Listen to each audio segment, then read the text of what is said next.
신명기 23장 19절입니다.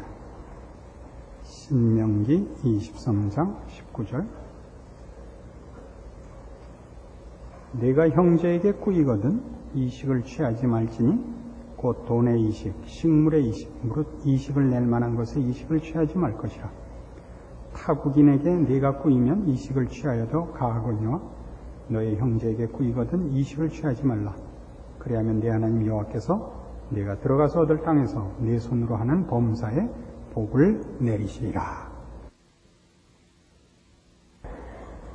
이 신명기 23장 19절 20절은 이제 이자를 위해서 돈을 꾸어주는 것을 금하는 장면인데, 이 내용은 현대적인 경제 상태와는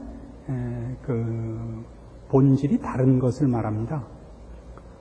현대에 있어서 경제 상태라는 것은 자본을 대는 것과 그 자본을 가지고 경영을 하는 자 간에 이 구별이 되어 있어서, 당연히 자본을 내는 사람이 그 이익을, 이자를 원하고 이자 이상의 이익을 얻으려고 하는 것은 당연한 경제 활동이 됩니다. 지금 신명기에서 말하는 이 이식을 취하지 말라는 것은 지금 이것이 가난한 자를 대상으로 하는 얘기를 하는 것입니다. 출애굽기 22장에 가보십시다.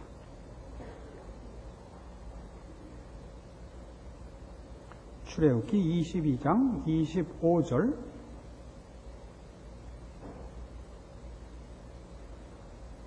출애굽기 22장 25절. 네가 만일 너와 함께한 나의 백성 중 가난한 자에게 돈을 꾸이거든 너는 그에게 체주같이 하지 말며 별리를 받지 말 것이며, 네가 만일 이웃의 옷을 전당 잡거든 해가 지기 전에 그에게 돌려보내라.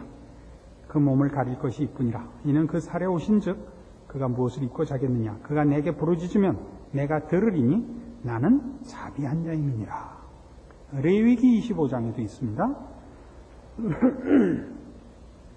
레위기 25장 35절. 레위기 25장 35절.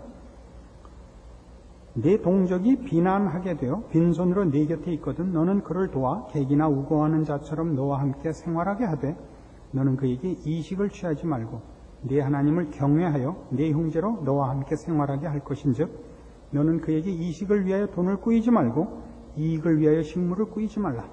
나는 너희 하나님이 되려고 또는 가나안 땅으로 너희에게 주려고 애굽 땅에서 너희를 인도하여 낸 너희 하나님 여호와니라. 네 동족이 비난하게 되어 네게 몸이 팔리거든 너는 그를 종으로 부리지 말고 품꾼이나 우고하는 자와 같이 너와 함께 있게 하여 희년까지 너를 섬기게 하라. 그러니까 근본적으로 지금 우리 성경 본문에서 보는 바와 같은 이자를 위하여 돈을 꾸어주는 행위를 금하는 것은 가난한 자를 도울 때 이자를 받지 말라 이겁니다. 돕는 거니까 그의 가난을 빌미로 삼아서 그의 모든 것을 착취하려고 하지 마라 이거죠. 다른 사람의 것을 빼앗아서 네 부를 쌓지 마라 이런 것이 됩니다. 그러니까 이런 것을 하지 말아야 될 이유를 우리 지금 레위기나 출애굽기를 보면 나는 자비한 하나님이기 때문에 너 보고 그렇게 하지 말라 그러는 것이다 그거죠.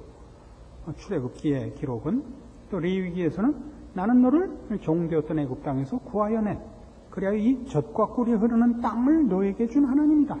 그러니까 너는 그러지 마라 이겁니다. 하나님은 우리에게 있어서 모든 것입니다. 우리의 생명과 복과 또 무슨 가치와 보람, 부, 건강, 이 모든 것을 하나님이 주시는 것이다 이거죠. 우리 언젠가 십계명의 계명을 전체로 묶으면 하나님은 우리에게 충분하신 분이다. 홀로 충분하신 분이다. 그런 뜻이라 그랬죠. 하나님이 우리에게 부족하신 분이 아니다. 이것이 나 외에 다른 신을 두지 마라, 우상을 만들지 마라, 내 이름을 망령되이 일컫지 마라, 안식일을 거룩히 지키라, 이게 다 그거예요. 하나님은 우리에게 불평의 대상이 되실 수 없는 분이다 이거죠. 우리에게 충분하신 분이다. 또 내 이웃의 것을 도적질하지 마라, 거짓 증거하지 마라, 살인하지 말라. 이거 다 남의 것을 뺏어서 내 필요를 채울 만큼 하나님이 너에게 각박하게 대하지 않으신다, 이런 뜻이라 그랬죠. 이것이 바로 오늘 우리의 오늘 요구, 이식을 취하려고 돈을 구워주지 말라에 나오는 것입니다. 그래서 우리는 이런 얘기를 할 수 있습니다. 우리가 무엇을 남에게 줄 수 있거든 내 것을, 내 살을 잘라서 주는 것이 아니라 하나님이 나를 통하여 주는 것이다 하는 생각을 해야 됩니다. 수도관 같은 거죠. 수도관에 물이 통하지 않으면 그 수도관은 쓸모가 없는 것이죠. 그렇지 않습니까? 수도꼭지를 틀면 물이 나와야죠. 그 수도관이 이 물은 내 것이다 이렇게 요구하면 못 쓰는 거 아닙니까? 우리에게 돈뿐이 아닙니다. 지위 혹은 무슨 지식, 어떤 재주 다 마찬가지죠. 그래서 결국 이런 얘기가 돼요. 어떤 것을 가졌거든 그 가진 것은 하나님이 내게 주신 것이고 그것으로 인하여 남에게 혜택이 주어져야 된다, 이런 뜻입니다. 한번 이제 구체적으로 들어가 볼까요? 이런 거죠. 돈 갖고 얘기하지 말고 같은 원리 속에서 여러분이 가장 많이 실수하는 것, 여기로 갑시다. 똑똑한 거. 똑똑하다는 건 뭡니까? 남보다 먼저 본질을 꿰뚫어보고, 남보다 먼저 해답을 알고, 남보다 먼저 다음을 준비하는 그런 분별과 지혜가 있는 것을 똑똑하다고 합니다. 그래서 똑똑한 사람들은 똑똑하지 않은 사람이 끙끙거리는 걸 보면 답답하죠. 이런 얘기가 있어요. 어느 고등학교에 그 공부 잘하는 반장이 있는데 늘 선생님이 들어오시면 어느 선생님이나 얘를 봐라, 이렇게 똑똑한 학생을 봐라, 너희는 왜 그렇게 못하느냐 라고 늘 꾸중을 했단 말이에요. 근데 그 반장 이름이 이대원인가 뭐 그랬어요. 근데 이제 늘 그걸 이제 마음에 시샘을 내고 있었던 박동준이라는 학생이 기말 시험을 보는데 수학 시험을 딱 받았는데 딱 보니까 아는 건 이름밖에 없단 말이에요. 그래서 이름 쓰고 나왔어요. 한 3분밖에 안 걸린 거예요. 근데 이대원 반장은 1시간 내내 뭐 끙끙거리는 거예요. 그래서 역시 다르구나. 저 문제를 다 푸는 모양이구나. 그랬더니 종이 울리고 답안지를 내고 이제 시험이 끝났죠. 너 그거 풀었어? 하나도 못 썼어. 박동준이 기고만장한 겁니다. 나는 3분 만에 못 풀겠다고 알았는데 너는 똑똑하다는 반장이 1시간을 끙끙거리고야 모르겠다는 걸 알았단 말이냐? 이렇게 된 거예요. 우린 똑똑하다는 게 그가 똑똑함으로써 내가 준비 못한 것을 이 사람이 준비시켜주고, 내가 분별 못한 것을 이 사람이 분별시켜주는 것으로 내 옆에 이 사람이 그늘로 무슨 의지할 것으로 피난처로 존재해야 되는데 똑똑하면 돌아다니면서 괄세를 한단 말이에요. 늦는 꼴을 못 보죠. 36은 37은 못 참는 거예요. 37이 21이잖아. 3을 7번 더하고 앉아있는 게 박동준이. 더 할 때마다 틀려요. 어떤 땐 15가 됐다가 어떤 땐 26이 됐다가 더 할 때마다 내가 저거랑 같은 교회 다니는 게 정말 저주스러워. 똑똑한 사람 쳐놓고 느긋한 사람이 없다고요. 저만 빼놓고. 저는 아파서 그렇게 됐어요. 그래서 이제 그걸 생각하는 거예요. 우리는 가진 자가 혹은 지위가 있는 자가 거들럭거릴 때는 교만하다 그래요. 저 교만하다. 지가 잘났으면 얼마나 잘났길래. 그런데 똑똑한 사람이 막 이렇게 성질을 부리고 급해하면 그걸 당한 사람이 주눅이 들고 저 성깔 못됐다 그러질 않아요. 우리나라 풍토가. 왜? 공부 잘하면 모든 걸 용서했단 말이에요. 공부를 잘하면 뭐든지 혜택을 입었어요. 너무 나라가. 그래서 공부 잘하고 못된 것들만 만들었어요. 공부만 잘하면 모든 것이 용서됐단 말이에요. 지금은 안 그래요. 지금은 못된 건 계속 못되고 공부는 안 해요. 예전에 우리 얘기입니다만. 그러니까 똑똑하다는 것이 자기 옆에 있는 짝꿍에게, 같은 반 학생에게 무슨 혜택이 있냐면, 하다못해 컨닝 페이퍼라도 돌려야 될 거 아니에요. 자기만 알고 써요? 나쁜 놈 같으니까. 그럼 컨닝이 잘하는 거예요? 잘못하는 거죠. 그러나 죽어가는 학생을 보고 외면을 하면 그게 돼요? 그것도 안 되죠. 고민을 해야죠. 돼요?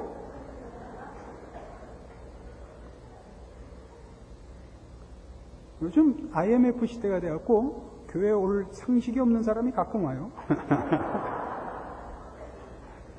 그래서 지금 이게 그 얘기란 말이에요. 자, 우리 주변에 누가 어떤 고급한 지위를 가졌다 그래봐요. 지위를 가지면 참 못나게 굴어요.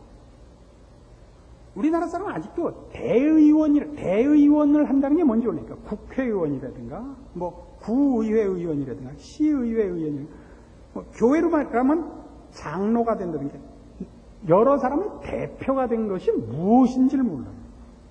대표가 됐다는 건 전체 의견을 모아서 그 결론을 만드는 거예요. 근데 대표가 되면 우리는 나 아니면 안 돼 이런 것밖에 할 줄을 몰라요. 언젠가 한번 그 음식점에 가서 앉았는데 옆에 그 이름을 대면 알만한 정치가가 어떻게 옆에 앉았어요. 그런데 그 옆에 아첨꾼이 하나 따리를 붙은 거예요. 그날 저녁을 내나 봐요. 근데 계속 뭘 하냐면 우리나라 사람은 윗사람한테 딸이 붙는 게 뭐냐면 그 사람이 싫어하는 사람의 비리를 고아 바치는 것이 큰 충성의 표예요. 이 친구 계속 그가 어떻게 병신 짓을 했고 어떻게 못난 짓을 했고 어떻게 뒤에서 맞아 죽을 짓을 했는가를 계속 진짜인지 아닌지 모를 얘기를 하고 듣는 사람은 계속 먹으면서 그래? 하여튼 한번 엎어놓을 거야. 내가 한번 버릇을 고칠 거야. 정치가가 되면요 개인적인 적은 없어지는 거예요. 정치가란 국가와 국민을 생각해야 되는 거예요. 그거 하라고 지위를 주는 거예요. 지위, 권리라는 건 뭐예요?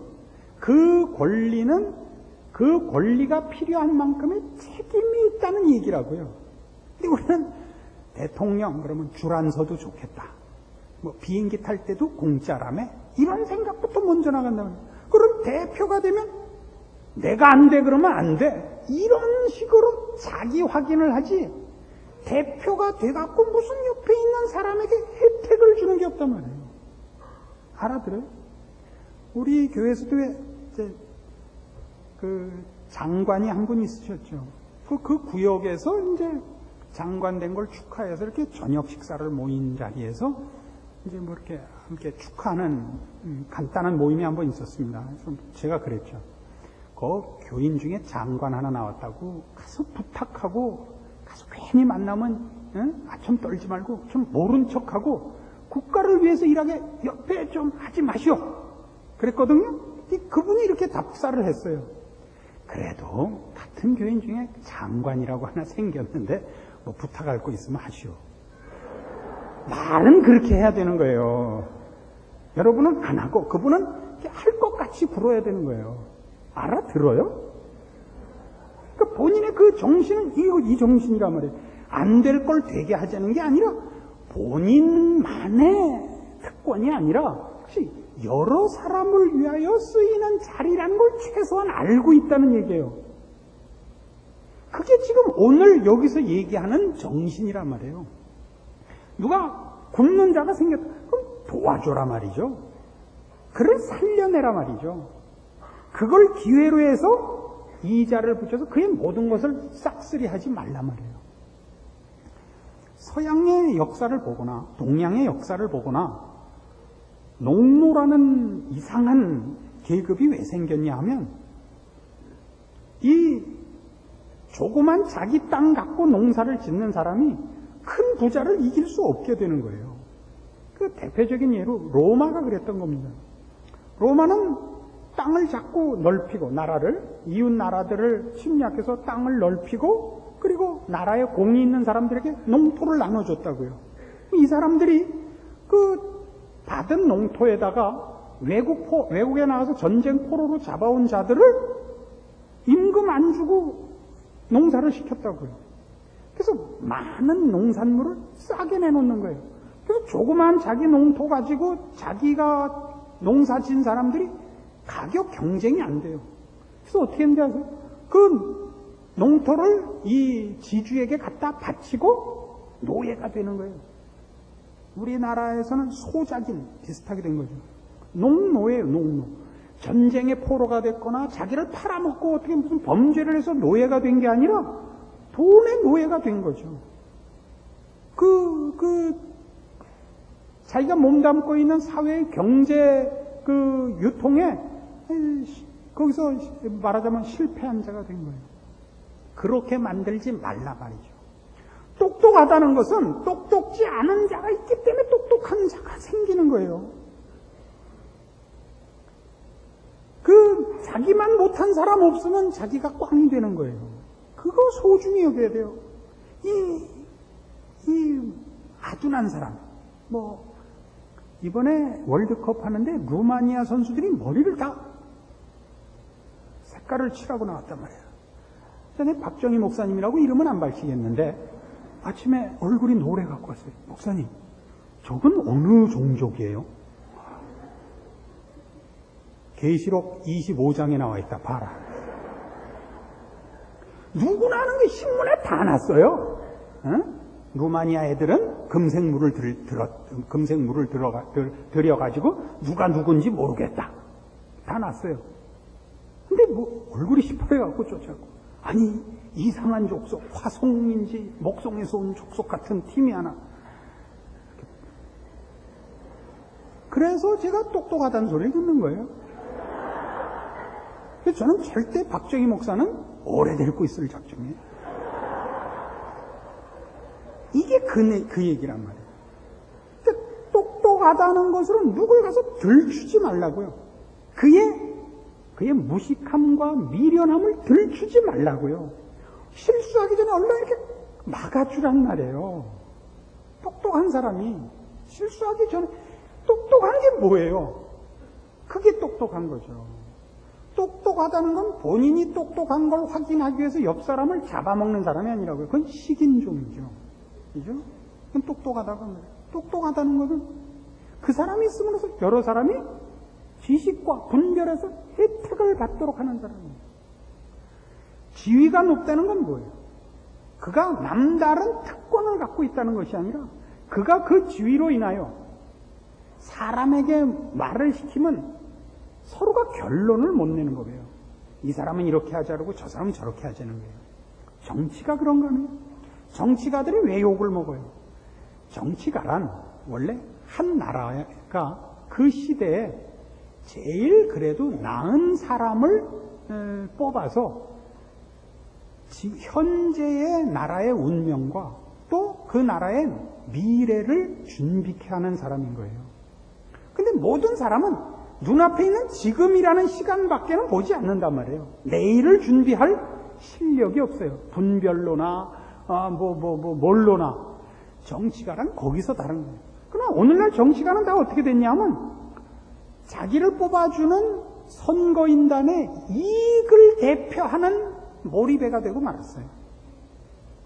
그러니까 내가 되면 이렇게 해주겠습니다. 이렇게는 자기를 뽑을 유권자들이 사는 동네에 가장 시급한 이익의 문제란 말이에요. 그게 아니에요. 한 나라의 미래를 책임질 사람이라고요. 그 나라가 더 내용에 있어서 질에 있어서 그 이상과 도덕성과 무슨 삶의 본질에 있어서 더 나은 나라를 만들기 위하여 보다 앞을 내다보고 준비하는 실력을 가진 사람이 정치를 해서 한 나라를 그리로 끌고 가는 거예요. 지금 왜 그랬는지 모르죠. 임진왜란이 났을 때, 임진왜란이 일어나기 여러 해 전에, 10년 전인가, 그렇게 이율곡 선생이 10만 강병책을 건의를 했다고요. 다 반대했어요. 무슨 소리냐? 그때 우리나라에 10만이라는 군대를 그렇게 만들 만큼 그렇게 인구가 많을 때도 아니고 그런 군비가 없을 때입니다. 근데 일본이 쳐들어올 걸 알고 있었죠. 근데 그 반대한 사람들 중에 다른 사람은 뭐 반대한 수밖에 없는, 안식이 짧았다 치고 식견이 짧았다 치고 반대한 사람 중에 누가 끼어 있었느냐 하면 오성과 한음도 끼어 있었단 말이에요. 이항복 대감과 누구예요? 이덕형 대감까지 끼어 있었던 거예요. 근데 그때 이율곡이 뭐라냐면 대붕의 뜻을 어찌 바퀴벌레들이 알려 그랬단 말이에요. 응? 그런데 이제 임진왜란이 나고 선조임금을 데리고 북으로 피난을 가게 돼서 임진강을 건너는데 밤에 비는 오고 강은 건너는데 앞이 안 보이는 거예요. 누가 뛰어와요? 여기 혹시 이항복 대감이 있느냐고. 그래서 나라 그러니까 사당직인데 정자를 이렇게 만들어 놓고 거기 이율곡 선생, 돌아가신 이율곡 선생 사당 비슷하게 하면서 정자를 크게 하나 지어 놓은 게 있었는데 그걸 늘 기름칠을 해서 정돈을 해 놓으라 그랬답니다. 근데 거기 나중에 이리로 임금님 행차가 어느 날 올 테니까 그때 이것을 이항복 대감을 주라 그랬대요. 받아보니까 종이 펴보니까 불화자 하나 써 있더래요. 그래서 그 정자에 불을 지르고 그 강을 무사히 건넜답니다. 그때 이항복 대감이 그런 게 나도 까마귀 때였구나. 나도 까마귀 때였구나. 나는 좀 내다보는 줄 알았더니 이율곡 선생이 그때 10만 강병책을 얘기할 때 본인도 반대한 사람이니까. 이게 말하자면 정치가예요. 근데 지금 어떻게 하고 있어요? 정치가들은 자기네 이익을 위해서 국민과 국가와 또 미래라는 것은 전혀 생각지 않는 가장 힘있는 이기적인 날강도 집단이 됐단 말이에요. 그리고 그런 것이 우리에게 어떤 영향을 주냐 하면 모든 삶에 있어서 아무도 정직하거나 희생적이거나 남을 돕는 일들을 당연히 안 한다고요. 그러니까 지금도 그런 거예요. 촌지 주고받지 마라. 그럼 왜 다 웃고 비웃냐 하면 큰 도둑놈은 안 잡고 작은 범죄하지 말라 그러니까 다 웃는 거예요. 뭐부터 해야 돼? 큰 일부터 해야 되죠. 그러니까 이걸 지금 정치 얘기하거나 지금 뭐 어쩌자는 얘기가 아니라 어디서부터 이런 일들은 생겨나가고 누구만이 할 수 있냐 그러면 교회와 교인만이 할 수 있는 거예요. 신자들만이 할 수 있는 거예요. 우린 이걸 위해서 부름을 받고 있는 거예요. 그러니까 지금 이스라엘 백성에게 하나님이 너희는 이렇게 살아라 그럴 때 무엇을 근거로 했다고요? 나는 자비한 하나님이다. 나는 너희를 종되었던 애굽에서 꺼낸 하나님이다. 나는 너희에게 가나안 땅을 주는 하나님이다 이거예요. 그러니까 우리에게도 이거예요. 우린 종되었던 자리에서 부름받아 나온 거예요. 우린 세상 사람들과 다른 거예요. 우린 영원한 나라에 속해 있는 거예요. 그 나라의 사람답게 살아야 돼요. 그 중에 가장 대표적인 게 뭐냐? 우리의 모든 보상과 필요는 하나님 손에 있습니다. 나는 세상에서 내 필요를 공급받지 않습니다. 이 얘기란 말이죠. 이것이 이런데 묻어나오는 거예요. 윤리 도덕적 차원에서 착하게 살아라를 얘기하는 것이 아니라 이것이 신앙의 본질이 삶의 모습 속으로, 삶의 현장에서 어떤 형태로든지 배어 나와야 되는 일들이다 말이에요. 돕는 일, 사람을 살리는 일, 내가 있으므로 누가 혜택을 받는 일. 그런 거 해보셨어요?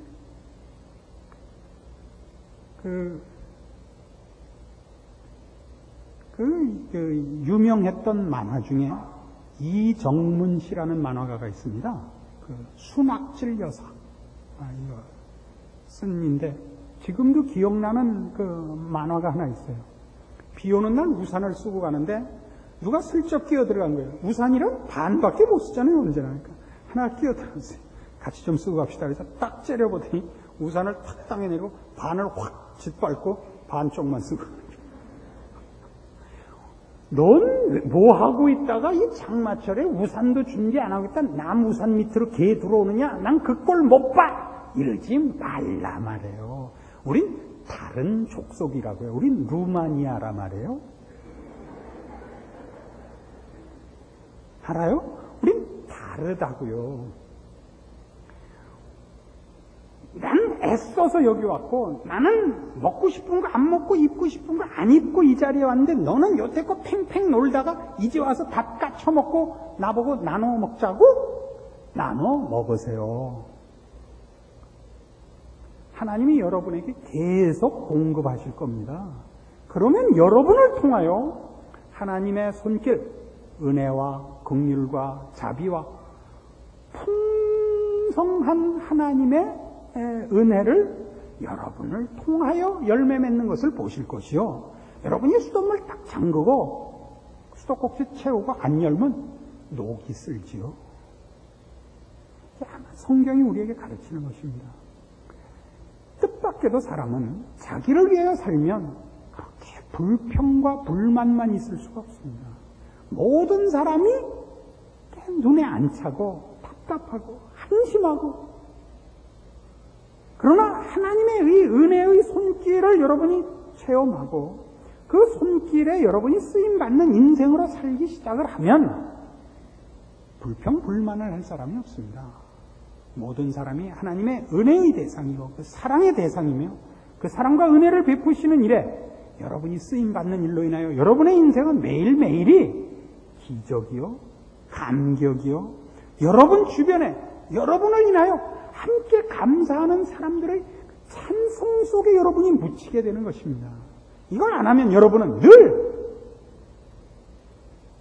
돈을 품 안에 껴안고 자도 속이 마음이 편치 않고 불안해서 결국 병원 가서 수술해서 가슴을 째고 돈을 넣고 꼬매고 와야 되는 사람이 되는 거예요. 돈 쓸 때는 가서 다시 째고 꺼내고 또 꼬매고. 그렇게 살지 마시라는 겁니다. 이게 그냥 무슨 불교식으로 뭐 이렇게 하자는 게 아니고 우리에게 모든 것을 주시는 하나님이 우리에게 그것을 부탁했기 때문입니다. 뭐요? 공의를 베풀라고요. 성경에서 공의는 언제나 자비를 베푸는 겁니다. 가난한 자와 고아를 돌보라요. 힘 있는 자에게 가서 아첨 떨지 말고 힘 없는 자 편이 되어 피난처가 되고 그늘이 되라. 그게 공의예요. 하나님의 공의. 나는 자비한 하나님이니라. 이 말씀을 여러분의 평생에 잊지 마셔서 여러분의 삶 속에는 늘 이런 부요한, 이런 감사, 이런 찬송이 넘치는 인생이 되기를 바라는 것입니다. 기도하십시다. 하나님 아버지 은혜를 감사합니다. 오늘 우리가 부자요, 우리가 높은 자리에 있는 것을 확인합니다. 우리의 금고에 돈이 있어서가 아니며 우리의 세상 지위가 높아서가 아닙니다.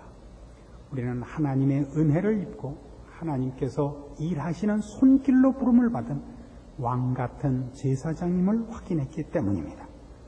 하나님은 우리를 기적과 능력으로 이 자리에 있게 하셨고 또 우리 인생을 기적과 능력으로 쓰시려고 합니다. 순종하여 신자된 인생의 자랑과 열매와 그 감사와 찬송을 누리는 저희들 되게 하여 주시옵소서. 예수님의 이름으로 기도합니다. 아멘.